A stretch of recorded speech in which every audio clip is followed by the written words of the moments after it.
Good Sunday morning, Quarantine Squad. My name is Shane Miller. I'm the Youth Director of First Presbyterian Church in Lake Wales, and this is the Quarantine Cast. Today, I speak with Mary.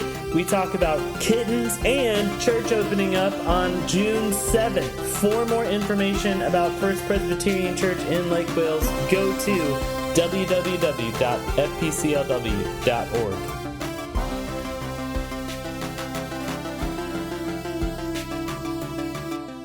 What is up, Quarantine Squad? Hey there, hi there, ho there.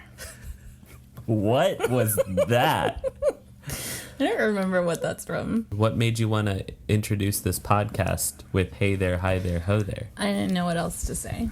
It just came to me. You got to speak up, Mary. It's a podcast. I didn't know what else to say. Well, if you didn't know by the introduction of the podcast, if you didn't know by reading the description of the podcast, Mary Ann Monday Miller is on the podcast once again. She's my favorite guest to have on the show. Better be. And she's here for the milestones, you know? I think this is episode 20 of the Quarantine Cast. So Mary gets to be on that milestone. So Mary, how's it going? Oh, you know, I'm still here.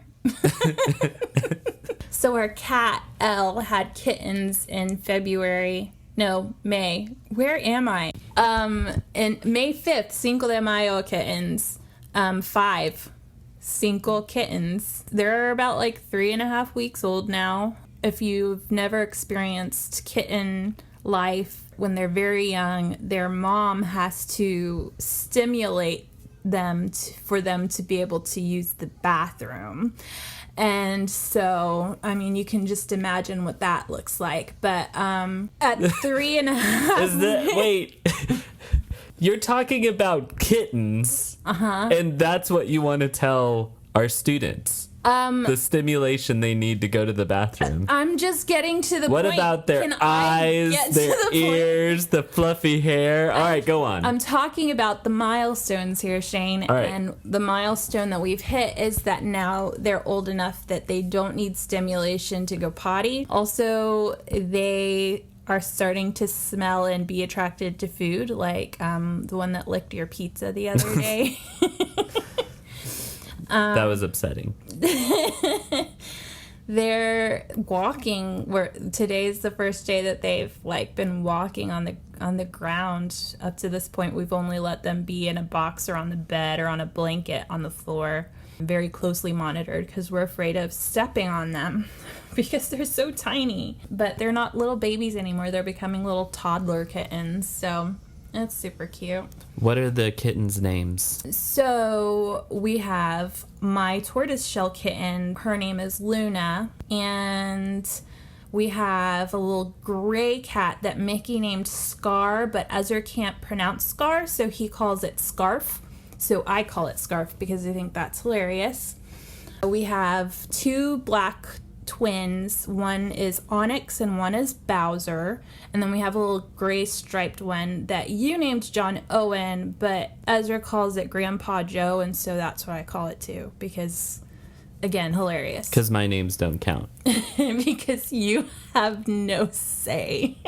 John Owen was an awesome name, by the way. Grandpa Joe could be like a nickname for John. Grandpa Joe is a pretty cool name, though, too. Ezra's been talking a lot about his imaginary great-great-grandpa Tiki and how he's... somewhere in this house? Yes, which is a little creepy. And how he's a kid. So that's weird also. And then how he kills bad guys because he's big and strong. He also talked about his twin brother Jack, who was a bad guy, and he had to kill him so he wouldn't kill other people. So a lot has been happening to Ezra during quarantine. Yeah. I should probably have him on the show. We've all, except Shane, had birthdays since quarantine, or not since quarantine, because Mickey's was right before quarantine, but since COVID has become a thing. So we've all had interesting birthdays. Ezra's birthday was this past Tuesday, and wouldn't you know, the one thing that he wanted for dinner was Bob Evans. You know, you have restaurants like Subway that you never go to, and then you eat Subway randomly, and you think afterwards, why did I do that? And then you have restaurants like Bob Evans that you never go to, and then when you go there and eat Bob Evans, you're like, why don't I eat here every day? I mean, it's not that great, but it hits the spot every now and then. It's no Taco Bell. Thank you. Thank you. How has your faith grown in the past 70 days? So I've had some moments.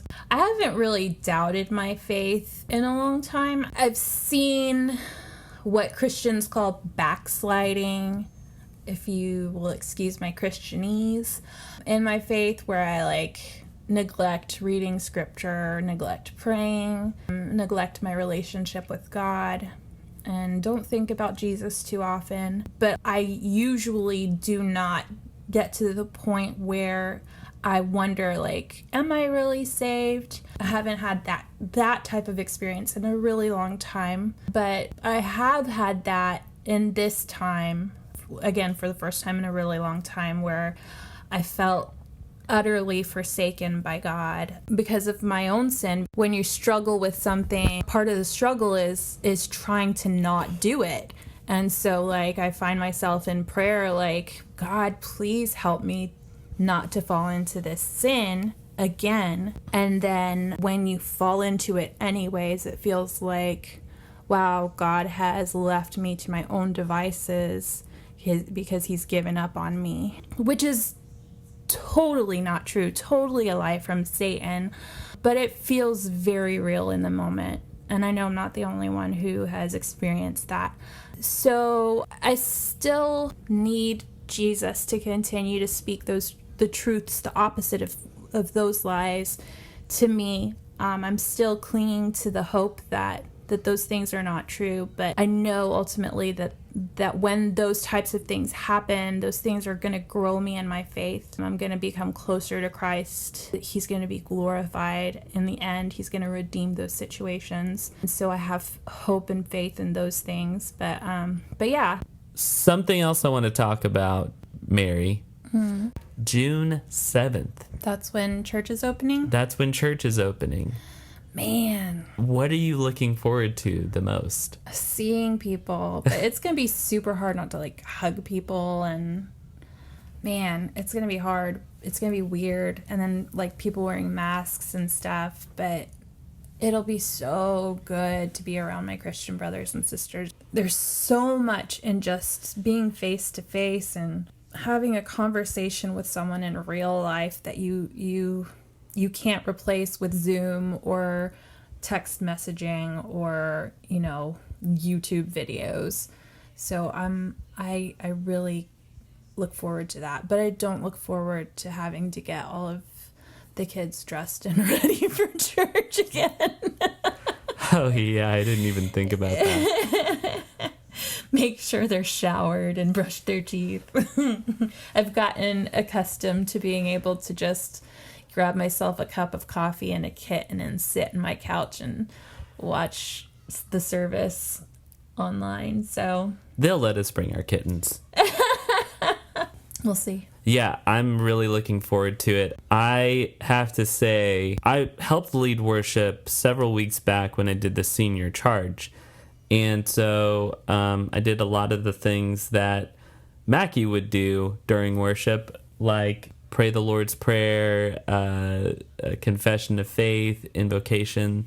And I'll just say it is not as easy as it looks to do those things with a mostly empty sanctuary. And so those guys who have been helping us to worship on Sunday, Chad, Mackie, Vince, Tommy, Randy, Monty, if I'm missing anyone, I'm sorry. They have done an incredible job of doing that, and I'm so grateful for them.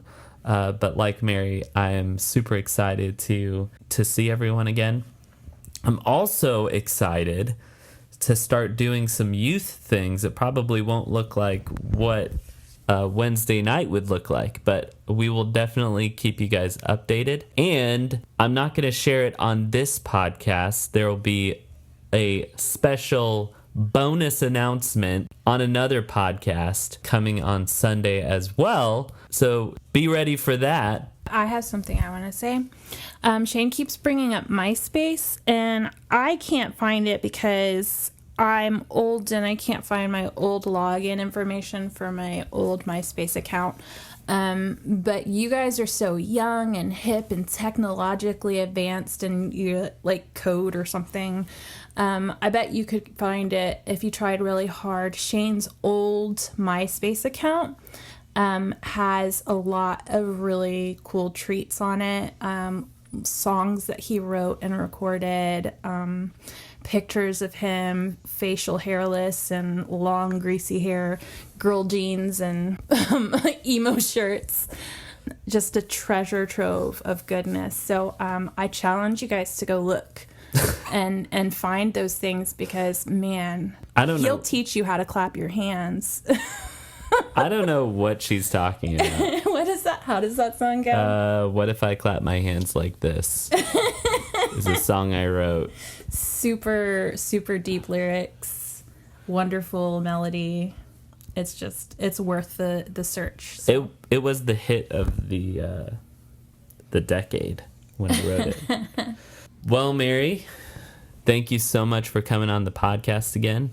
Yeah, I hope you guys aren't sick of hearing from me. Definitely not. Well, guys, that's it for the Quarantine Cast. Remember, there's a special bonus announcement. Make sure to listen to that. I have some exciting news for y'all. But anyways, hope y'all have an awesome Sunday morning and an amazing week. I'll catch you on the next Quarantine Cast.